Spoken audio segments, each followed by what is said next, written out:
राधा के प्रेम की मिसाल सबसे पहले आती है। राधा श्री कृष्ण के प्रेम को जीवात्मा और परमात्मा का मिलन कहा जाता है। राधा श्री कृष्ण का बचपन का प्यार थी। श्री कृष्ण जब 8 साल के थे तब दोनों ने प्रेम की अनुभूति की। राधा श्री कृष्ण के दैवीय गुणों से परिचित थी। उन्होंने जिंदगी भर अपने मन में प्रेम की स्मृतियों को बनाए रखा। यही उनके रिश्ते की सबसे बड़ी खूबसूरती है। कहा जाता है कि श्री कृष्ण को केवल 2 ही चीजें सबसे ज्यादा प्रिय थी। ये दोनों चीजें भी आपस में एक दूसरे से गहराई से जुड़ी हुई थी। बांसुरी और राधा। कृष्ण की बांसुरी की धुन ही थी जिससे राधा श्री कृष्ण की तरफ खींची चली गई। राधा की वजह से श्री कृष्ण बांसुरी को हमेशा अपने पास ही रखते थे। भले ही श्री कृष्ण और राधा का मिलन नहीं हो सका, लेकिन उनकी बांसुरी उन्हें हमेशा एक सूत्र में बांधे रहे। श्री कृष्ण के जितने भी चित्रण मिलते हैं उनमें बांसुरी जरूर रहती है। बांसुरी श्री कृष्ण के राधा के प्रति प्रेम का प्रतीक है। वैसे तो राधा से जुड़े कई अलग अलग विवरण मौजूद हैं। राधा कृष्ण के चाहने वाले हम सभी को भले ही यह बात थोड़ा दुखद सी लगती है, लेकिन यह सत्य है कि राधा कृष्ण से मिल नहीं पाई और राधा की शादी कहीं और हो गई थी। अंततोगत्वा राधा की मृत्यु भी हो गई थी। आइए जानते हैं राधा की मृत्यु कैसे हुई, इसका पूरा रहस्य, वह पूरी सच्चाई। दोस्तों, अगर आप भी श्री कृष्ण के भक्त हैं तो वीडियो को एक लाइक कर देना और कमेंट में जय श्री कृष्ण जरूर लिखना और हमारे चैनल को सब्सक्राइब करके घंटी को बजा देना। दोस्तों, भगवान श्री कृष्ण से राधा पहली बार तब अलग हुई जब मामा कंस ने बलराम और कृष्ण को आमंत्रित किया। वृंदावन के लोग यह खबर सुनकर दुखी हो गए। मथुरा जाने से पहले श्री कृष्ण राधा से मिले थे। राधा कृष्ण के मन में चल रही हर गतिविधि को जानती थी। राधा को अलविदा कह कृष्ण उनसे दूर चले गए। कृष्ण राधा से ये वादा करके गए थे कि वो वापस आएंगे, लेकिन कृष्ण राधा के पास वापस नहीं आए। उनकी शादी भी रुक्मिणी से हुई। रुक्मिणी ने भी श्री कृष्ण को पाने के लिए बहुत जतन किए थे। श्री कृष्ण से विवाह के लिए वह अपने भाई रुक्मी के खिलाफ चले गए। राधा की तरह वह भी श्री कृष्ण से प्यार करती थी। रुक्मिणी ने श्री कृष्ण को एक प्रेम पत्र भी भेजा था कि वह आकर उन्हें अपने साथ ले जाए। इसके बाद ही कृष्ण रुक्मिणी के पास गए और उनसे शादी कर ली।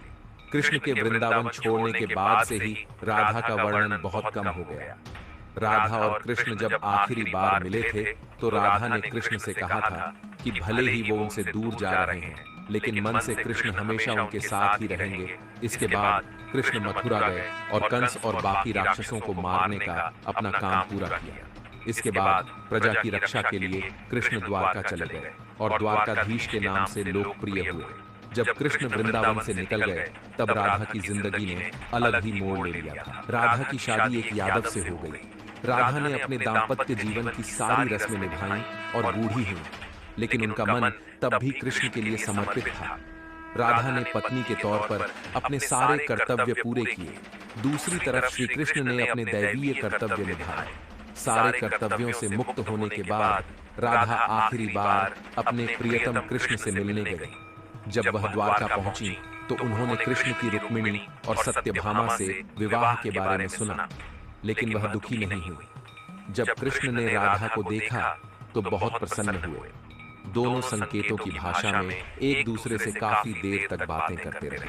राधा जी को कान्हा की नगरी द्वारिका में कोई नहीं पहचानता था। राधा के अनुरोध पर कृष्ण ने उन्हें महल में एक देविका के रूप में नियुक्त किया। राधा दिन भर महल में रहती थी और महल से युद्ध कार्य देखती थी। मौका मिलते ही वह कृष्ण के दर्शन कर लेती थी, लेकिन महल में राधा ने श्री कृष्ण के साथ पहले की तरह का आध्यात्मिक जुड़ाव महसूस नहीं कर पा रही थी। इसलिए राधा ने महल से दूर जाना तय किया। उन्होंने सोचा कि वह दूर जाकर दोबारा श्री कृष्ण के साथ गहरा आत्मीय संबंध स्थापित कर पाएं। उन्हें नहीं पता था कि वह कहां जा रही है, लेकिन भगवान श्री कृष्ण जानते थे। धीरे धीरे समय बीता और राधा बिल्कुल अकेली और कमजोर हो गई। उस वक्त उन्हें भगवान श्री कृष्ण की आवश्यकता पड़ गई थी। आखिरी समय में भगवान श्री कृष्ण उनके सामने आ गए। कृष्ण ने राधा से कहा कि वह उनसे कुछ मांगे, लेकिन राधा ने मना कर दिया। कृष्ण के दोबारा अनुरोध करने पर राधा ने कहा कि वह आखिरी बार उन्हें बांसुरी बजाते देखना चाहती है। श्री कृष्ण ने बांसुरी ली और बेहद सुरीली धुन में बजाने लगे। श्री कृष्ण ने दिन रात बांसुरी बजाई। जब तक राधा आध्यात्मिक रूप से कृष्ण में विलीन नहीं हो गए। बांसुरी की धुन सुनते सुनते राधा ने अपने शरीर का त्याग कर दिया। हालांकि भगवान कृष्ण जानते थे कि उनका प्रेम अमर है, बावजूद वे राधा की मृत्यु को बर्दाश्त नहीं कर सके।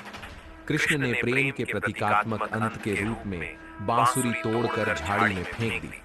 उसके बाद से श्री कृष्ण ने जीवन भर बांसुरी या कोई अन्य वादक यंत्र नहीं बजाया।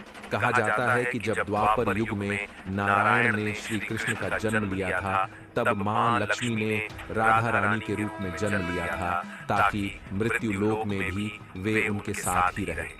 दोस्तों, राधा के जाने की कहानी सिर्फ प्रेम और वियोग की कहानी नहीं है। यह आध्यात्मिक अनुभूति और दिव्य प्रेम की एक गहन यात्रा है। राधा का जीवन और कृष्ण के प्रति उनका प्रेम एक कालातीत अनुस्मारक के रूप में कार्य करता है कि सच्चा प्रेम सभी सीमाओं को पार करता है और दिव्य के दायरे में शाश्वत रहता है। उनकी कहानी हमें अपने आध्यात्मिक संबंध को गहरा